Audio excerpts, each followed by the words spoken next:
औज़ुबिल्लाहिमिनश्शैतानिर्रजीम बिस्मिल्लाहिर्रहमानिर्रहीम। शुरू करती हूँ मैं अल्लाह के नाम से जो नहायत मेहरबान और रहम करने वाला है। मोअज़्ज़ज़ सामीन व कराम, अस्सलामु अलैकुम रहमतुल्लाह व बरकातहू। उम्मीद है आप खैरियत से होंगे।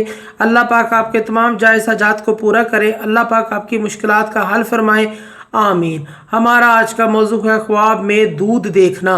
इसकी मुख्तलिफ सूरतें हैं, मुख्तलिफ ताबीरें हैं जो इस वीडियो में बयान की जाएंगी। अगर आपने इस चैनल को लाइक और सब्सक्राइब नहीं किया तो कर दें, घंटी के बटन को भी दबा दें ताकि आपको आने वाली वीडियो का नोटिफिकेशन मिल सके। हमारा आज का मौजू है ख्वाब में दूध देखना। ख्वाब में साफ़ सुथरा दूध देखना खुशी दिली मुराद पूरी होने की निशानी है, यानी अच्छा ख्वाब है।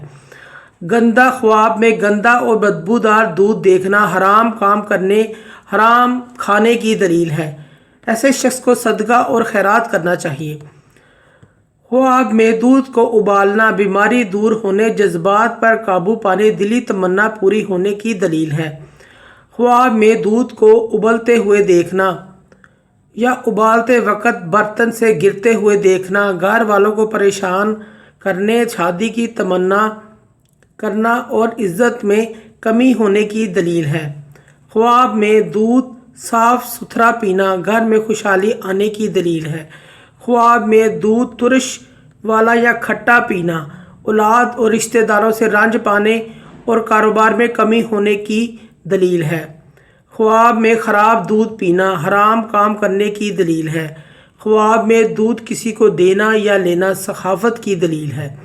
बेटा पैदा होने और खुशहाली की अलामत है। ख्वाब में दूध का ज़ाया होते हुए देखना परेशानी की अलामत है। ऐसे शख्स को भी सदका और खैरात इस्तग़फ़ार करना चाहिए।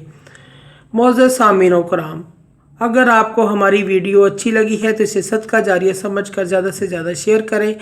अल्लाह पाक आपकी तमाम दिली मुराद पूरी करें, आमीन। अल्लाह पाक आपके हामी नासिर हों। जज़ाकल्लाह।